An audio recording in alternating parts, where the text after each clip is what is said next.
All right. How is everyone doing? I gotta make sure. Let me check something real fast.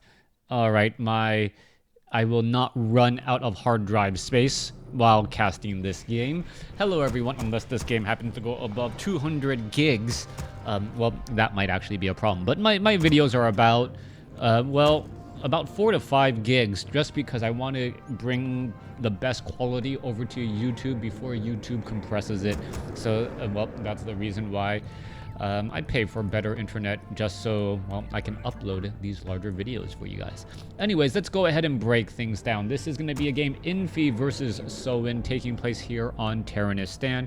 Infi has spawned as the blue undead player over here on the top left-hand side of the map. Meanwhile, Soin has spawned as the red orc. Orc versus undead in this 1v1 matchup. And I am very curious to see how this game is gonna, unfold. First things first, Infi has actually, played random in this matchup, and thereby getting undead. It is going to catch his opponent a little bit off guard. And in the end, we'll see, what that ends up happening is that most orc players, or whenever you're playing up against a random player, you tend to stick to tried and true strategies. Normally your cheese strategies, and when I say cheese, I don't mean anything negative by it, far from it. When I mention a cheese strategy, what I'm really saying is a strategy that, you need special tactics in order to defend against. Something that your opponent isn't really expecting. It probably isn't going to be that strong, but at the same time, in the same way, under the same breath, if your opponent isn't ready for it, it can get a lot of mileage. Now, we are going to be looking at a Blade Master here, and a curious thing is that Soin has not got his Voodoo Lounge as of yet. No Voodoo Lounge in play at all, which means a very quick tech to tier 3 or tier 2. You already see that getting underway. And, the Blade Master is already out and about. Eagle-eyed viewers will notice that I am actually streaming on Twitch. Apparently, I need to make my Twitch presence a little bit more well-known. Also, my Patreon presence as well. Thank you to all of the subscribers on Twitch and on Patreon. It definitely does help me out tremendously as things are getting underway here. Rogue Wizard will get focused down, and, 2 of these Rogue Wizards will just get taken down here. Meanwhile, Infi has actually used, a Dreadlord as the main strategy. Carry-on Swarm can be very problematic, and also using a Ziggurat with Light here. Now, I don't see a Ritual Dagger right now, and that is really what I wanted to see coming out from the Undead. The use of that Ritual Dagger early on to try and go for a different hero rather than the Death Knight. The Ziggurat is already in play here, and what is going to be a problem, though, is that this Blade Master is already making its way here. JK Rayner, thank you for tuning in. You can see the invisible Blade Master now making its way through. Acolyte off over here most likely will just end up getting bursted down. Wants to get away. No real easy way to get out of there. Are we going to see a sleep? Yes, we are. Asleep right there, and the Blade Master is just going to wind walk his way through and, will be able to finish off. Oh, nope, gets another. Dust of Appearance was used, and let's take a look at this. The Acolyte still will get taken down, but a lot of damage could have been done to that poor Blade Master. All right, Vampiric Aura will finish the units off. Scroll of Town Portal was finally sold as the Dreadlord now makes its way over, and the Dreadlord has already 10 armor at this stage. All right, Blade Master gonna have a very difficult time doing much of anything with that one Nerubian tower in play.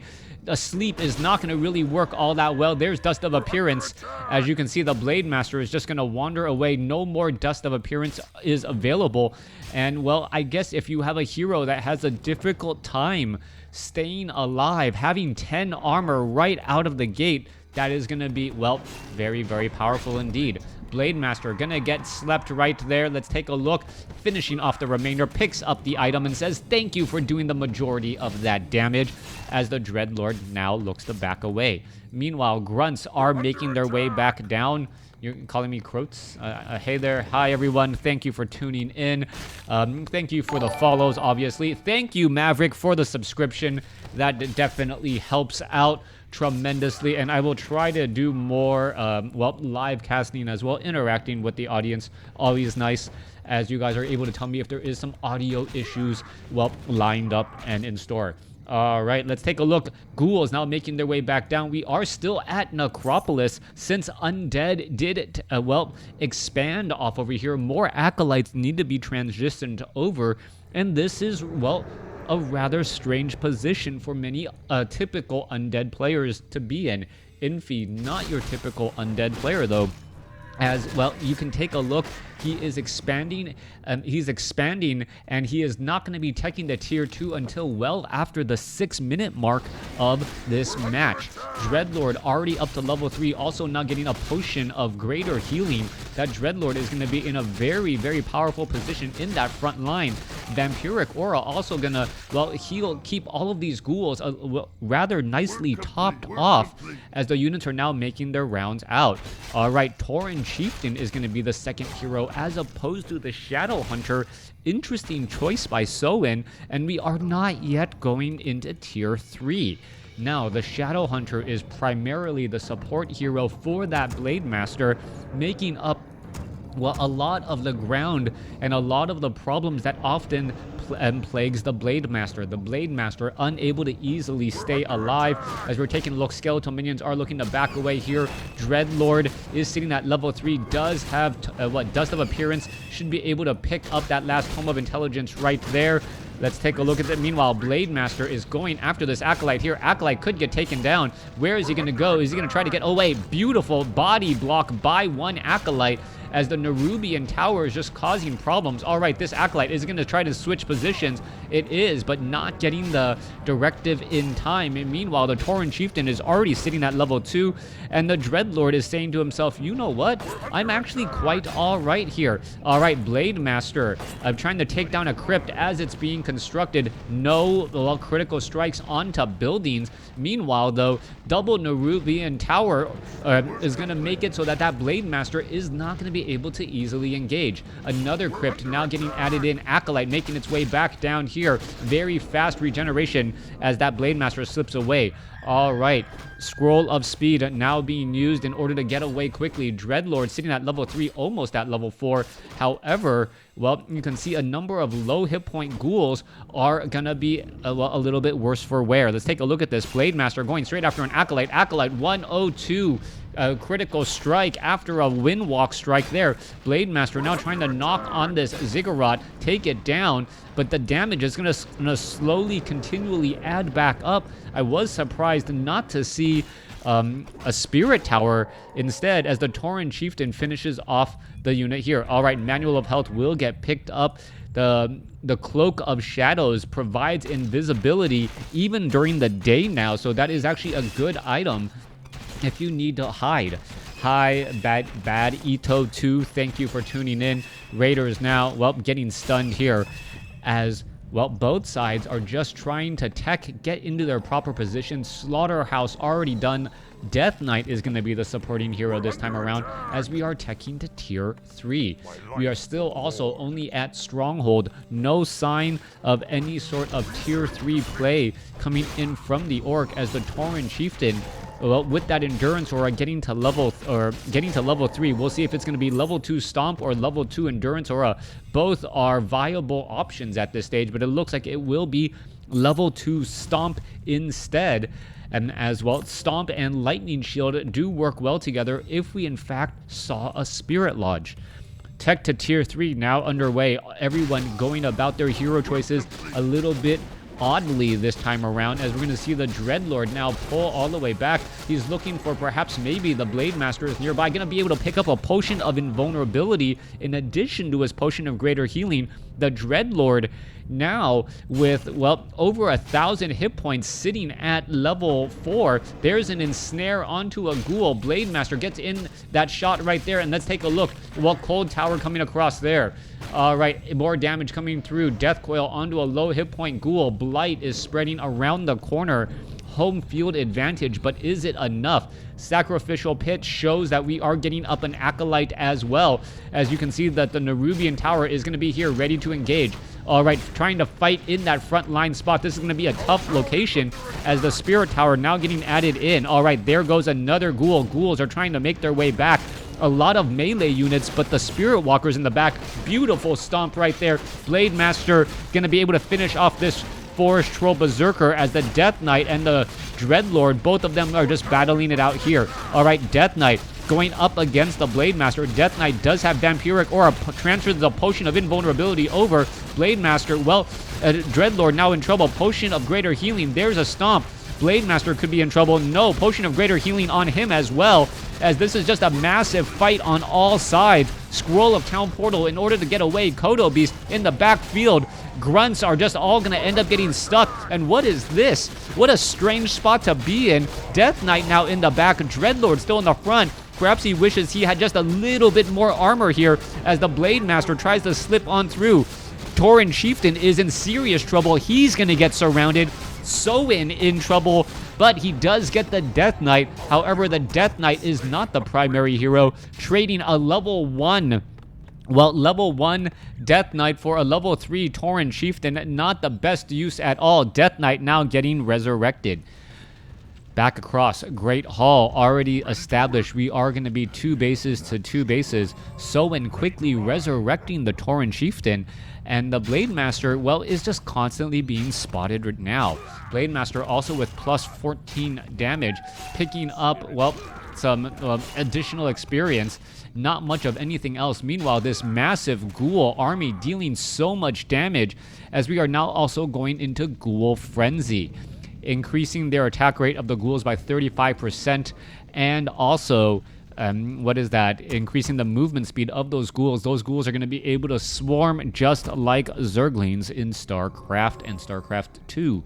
Now, what are these ghouls all heading off to now? Let's take a look. I believe Ghoul Frenzy is now done. Yes, it is. The ghouls are going to be moving around the map very, very quickly. Death Knight, or Dreadlord, sitting at level 5, has an Orb of Corruption. Meanwhile, Death Knight needs to get some big experience as well. Let's take a look. And there it is, once again, another Sacrificial Skull.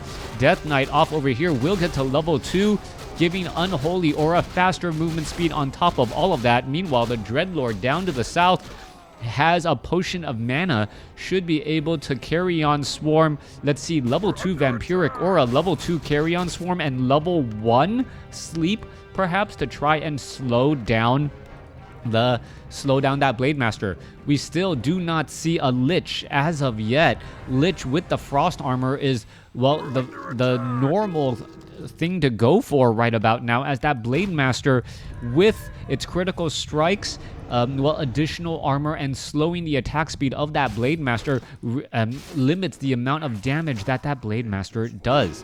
All right, Goblin Shredder now getting thrown in here as well. Death Knight looking to get some additional experience once again. Sobi Mask, Tome of Intelligence +2, and it looks like the Death Knight does read the sacred text. Death Knight heading back over here to the top right. There is another Tome of Intelligence +2. The Death Knight, is he actually going to go back for it? Yes, he will. And that Death Knight is going to be up to 390 mana at level 3. The intelligence is almost equal to the strength if you don't add in those gauntlets of Ogre Strength +3. All right, Dreadlord now looking to get away. Blade Master may be able to get in front here, but all that would happen is pretty much a strike followed by a quick sleep from that Dreadlord. Let's take a look at this. Death Knight does not know that the Blade Master is right there. Let's take a look back around here. Forest Troll Shadow Priest could be in trouble, trying to get into harm's way. Blade Master going after that unit there, and it looks like, well, no, the Forest Troll Shadow Priest did not get the memo to get away. Where is the Dreadlord?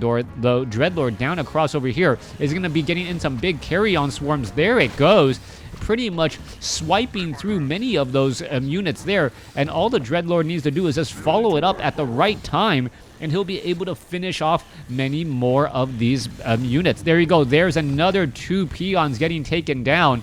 Is that the full hit point? I think the full hit point peon was the one that actually went to build, as opposed to a lower hit point peon that would also have protected him inside. Boneyard for Frostworms now getting added in here as well. Still do not see a Lich, but perhaps the Frostworm and that slow is sufficient. If all you're really using that Lich for is to minimize the amount of damage being dealt, well, it may be better to go for a Frostworm or two rather than a Lich that gets targeted rather quickly. The fact that the Frostworm is in the air and you're able to heal it with Death Coil, it means that it's able to mitigate much of that damage. Good evening, good evening. Thank you for tuning in. Meanwhile, back down to the south here, Skeletal Minion now heads back up to the north as well. All right. Tauren Chieftain here, ready to engage. Renegade Wizard gonna drop another powerful consumable item, but both of these heroes will not get to the next level. Blade Master does have an Orb of Lightning now with plus 27 damage, and the Taurens also have also in play. Interesting choice to actually go for Taurens at this point. Nice to see you live. Yeah, nice. Thank you for tuning in live. Always nice to have viewers live as well. Now the Tauren, they naturally have Pulverize or a version of Pulverize, but the problem right now, well, I guess it's not really that big of an issue, is there are not that many, well, Crypt Fiends out onto the field where Pulverize really shines, but the Ghoul is also a small swarmy unit. AoE damage deals massive damage to these ghouls right here, and also the fact that they have a low collision radius can cause a bit of a problem. Death Knight, Frost Nova, or not Frost Nova, but Cold Attack coming across from that Frostworm. Frostworm now coming in with a big heal there. Death Knight, 400 hit point heal, not that big of an issue. Second Frostworm now getting added in. Infi going to have the perfect army to engage, and now sitting at that perfect 80 over a 100 supply. He can build up extra units if needed, but well, all of these trees are now pretty much taken out. It looks as though, yeah, pretty much all of the trees have now been cleared out. Lumber, difficult to gather by. Let's take a look at the current resources. Yeah, 246, high on gold, low on lumber, as well. These trees will also get cleared up as well. I guess Ghoul Frenzy also increases the rate at which you harvest a lumber, which is something I never really thought about before. You can see how quickly those ghouls are, well, going back and forth. 94 gold, 94 supply. All right, Infi may actually decide to pull some of these guys off of the gold mine. He is getting taxed at 60% right now, so there's really no reason to try to get additional gold until you fall back down. And if you're trying to get into some sort of economic war, he is essentially losing 6 gold a second compared to his opponent right now. 14 gold compared to 8. Is that, yeah, 6 gold a second being behind. As well, you can see off over here, an additional expansion. Well, more mining is going to get underway as well. All right, 3 Acolytes still mining away back. Meanwhile, Blade Master may be making its way down to the south. We're going to see a very large engagement. There goes the Goblin Shredder. The Watchtower, well, was well protected. Are we going to look at the Carrion Swarm? I'm surprised the Dreadlord did not try and Carrion Swarm once more. You can see that there are 3 Frostworms in the air. And with 3 Frostworms, they should be able to blow over much of this army here. Wind Riders, however, in play, that piercing damage is going to be absolutely key. Ghouls in the front line. But oh, let's take a look at this. There's a Purge onto that Frostworm there. Damage could be going across. There is the Ensnare. Damage coming through. Carrion Swarm pushes through much of that damage. 100 supply compared to 79 right now. Does Soin know that he is down by 20 supply in this battle? All right, more Death Coils coming across. A Dreadlord trying to finish off more units. You can take a look. Another big Carrion Swarm hitting across multiple units there as the Dreadlord getting up to level 5. We could see a level 6 here in just a moment. Dreadlord trying to finish off more units. Death Knight could be in trouble. Death Knight, is he going to be able to break free? Carrion Swarm, Death Knight, no, Cyclone picks up a unit, takes him out temporarily as the Dreadlord is now in play. Doomguard, is he going to try to summon something? Death Knight is in trouble. Let's take a Potion of Lesser Invulnerability as the damage is coming through. There goes some more units again as the Raiders, well, with that poison, Spirit Walkers do have, well, there is the Infernal, Summon Infernal right there, causing so much damage. He is magic immune. Dreadlord could be in trouble as as more fighting getting underway. Standing next to the Infernal is hazardous to your health, as you saw that Tauren just simply fall over there. 43 supply now compared to 51 after that epic battle. And Death Knight sitting at level 4 as the Infernal looking, well, to see where it could perhaps go next. Mining pretty much came to a halt for a little bit of time.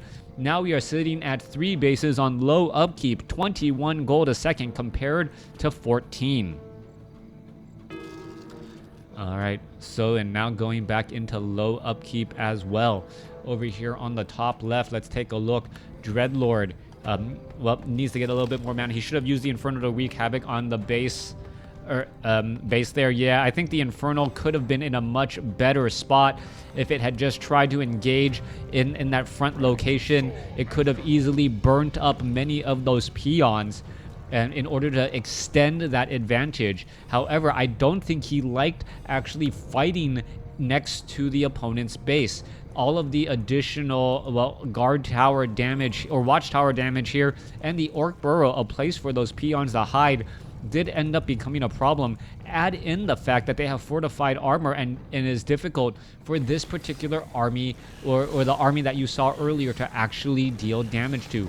Double potions of mana now here. This Infernal, well, is another stun, a very powerful stun on a very long cooldown. And I don't see any abominations or any other units yet. Goldmine now being unsummoned. Meanwhile, the base over here to the top right is going to be under some pressure. As you can take a look, Acolytes trying to get away. Spirit Link getting cast across multiple units here. We could have seen a Pulverize. No attack there either. As well, the Spirit Tower and Nerubian Tower will fall in addition to that Haunted Goldmine.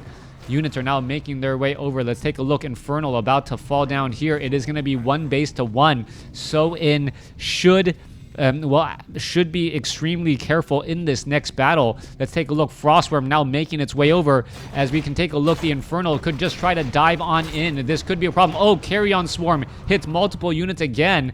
And, well, a lot of that damage was split across a lot of units because of that Spirit Link, but that could still be a problem. Let's take a look. Blade Master down to 750 hit points, still regenerating hit points nicely as the unit's still trying to get away. Kodo Beast bringing up the rear here. Goldmine was not saved. You didn't age at all? How long was I gone? What are you talking about? Unless you know me in real life. Alright, let's take a look back across here. Frostworms ready to go. Obsidian statues. All here as Destroyer now making their way back down. As we're looking at the Tauren Chieftain Blade Master sitting at 5-5, going up against a Dreadlord and a Death Knight who is 6-4. Not having frost armor is the big difference, I believe, as the Blade Master has been able to easily focus down a unit, not worrying about his auto attack getting slowed up. Now, we are looking at a large number of Wind Riders without Crypt Fiends. That is the other follow-up issue.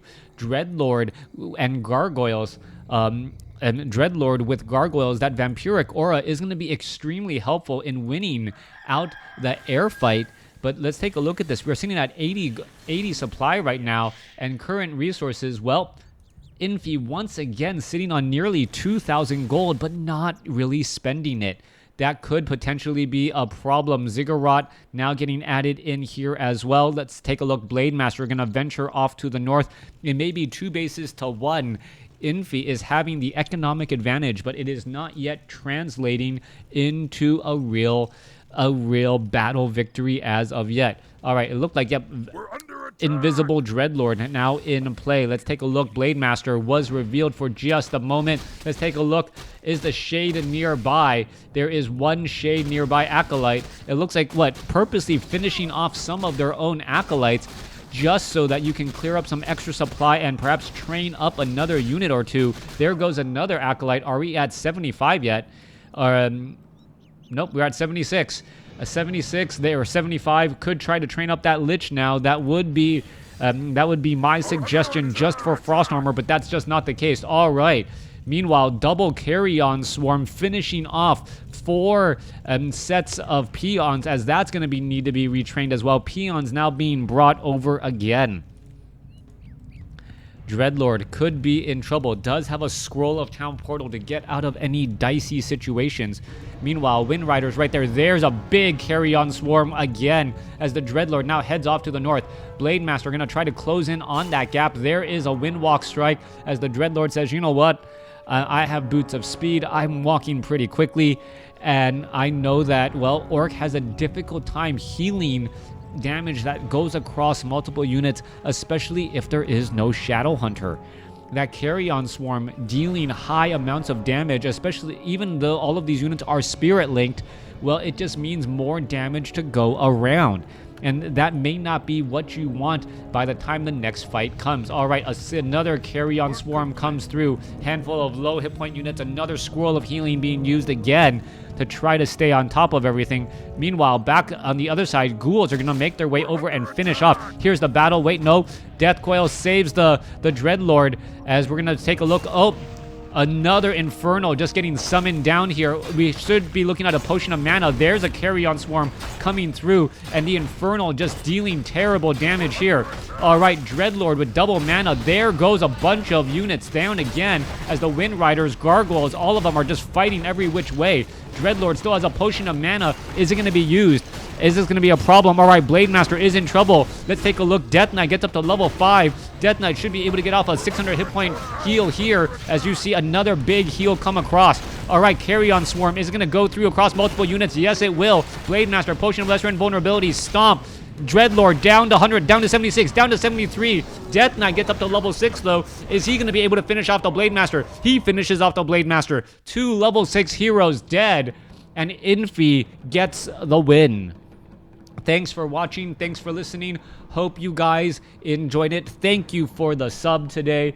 If I can consistently get subs, that would be great. If you guys don't know, well, you know what? If you guys enjoy what you see, please consider supporting me, helping out. It does go a long way to paying the large amount of bills I will be having with a third child. I can afford it, but at the same time, I want to eat out and have lunch and enjoy myself as well. So a little bit of selfishness there. Anyways, thanks for watching. Thanks for listening. Hope you guys enjoyed it.